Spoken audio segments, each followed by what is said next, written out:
राधे राधे। कैसे हैं आप सब? बोलो गोवर्धन गिरिराज सरकार की जय। अपने गोवर्धन पर्वत की मान्यता यह है कि यह पर्वत रोज दिन भर जितना घटता रहता है। आप क्या इससे जुड़ी कहानी जानना चाहेंगे कि यह पर्वत रोज तिल भर क्यों घटता है? आइए कहानी स्टार्ट करते हैं।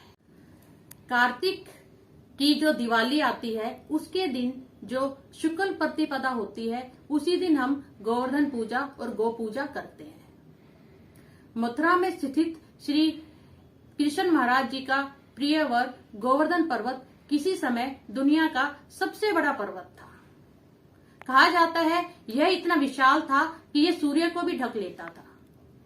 यह वही गोवर्धन पर्वत है जिसे द्वापर युग में कन्हैया ने अपनी चिटली उंगली पे उठा के ब्रजवासियों की इंद्र के प्रकोप से रक्षा की थी।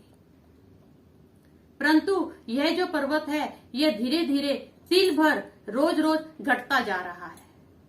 अब जो हमारे देश के वैज्ञानिक हैं यह साबित कर चुके हैं कि इस पर्वत की चौड़ाई और लंबाई दिन ब दिन घटती जा रही है। विशेषज्ञों ने यह भी बताया है कि 5000 साल पहले इस पर्वत की ऊंचाई 30,000 मीटर थी, जो अब सिकुड़ के सिर्फ 30 मीटर ही रह गई है।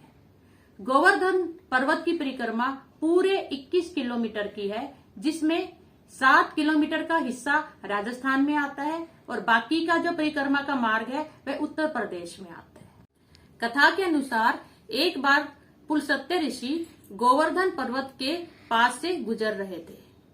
गोवर्धन पर्वत की खूबसूरती पे वह इतने मोहित हो गए कि द्रोणाचल पर्वत, जो कि गोवर्धन पर्वत के पिता हैं, उन्होंने उनसे निवेदन किया कि मैं काशी में रहता हूँ और मैं गोवर्धन को अपने साथ ले जाना चाहता हूँ ताकि मैं इसे वहीं पे स्थापित करके वहीं पे पूजा करूं। द्रोणाचल जो पर्वत थे वह पुत्र मुंह में बहुत दुखी हुए, परंतु उन्होंने ऋषि पुलस्त्य को गोवर्धन पर्वत को ले जाने की आज्ञा दे दी।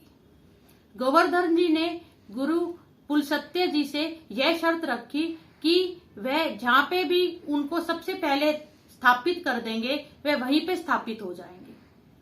और जो ऋषि पुलस्त्य जी ने उनकी शर्त मान ली।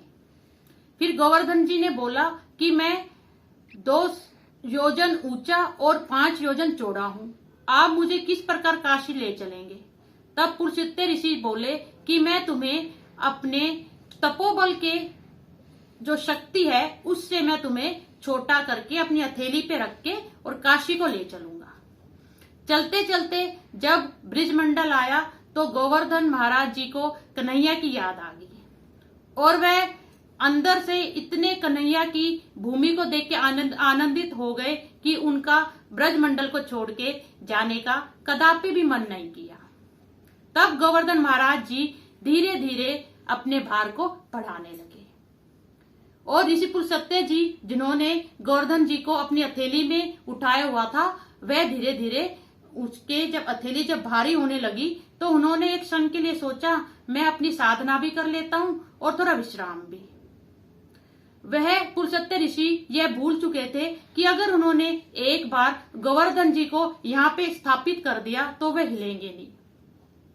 और ऋषि पुलस्त्य जी ने जैसे ही गोवर्धन को ब्रजमंडल में स्थापित किया और अपनी साधना की और जैसे साधना संपूर्ण हुई, जैसे ही वह गोवर्धन पर्वत को हिलाने लगे वह टस से मस भी न हुए।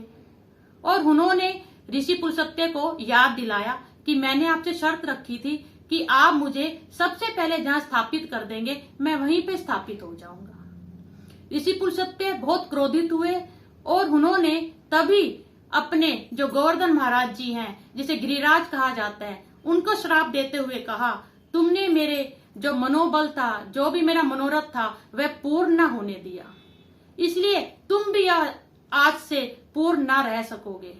तुम्हें रोज रोज तिल जितना घटता रहना होगा। इसलिए ये कहा जाता है ऋषि पुलस्त्य के श्राप के कारण ही रोज तिल भर जितने गोवर्धन महाराज पर्वत जो है वह शरण हो रहे हैं।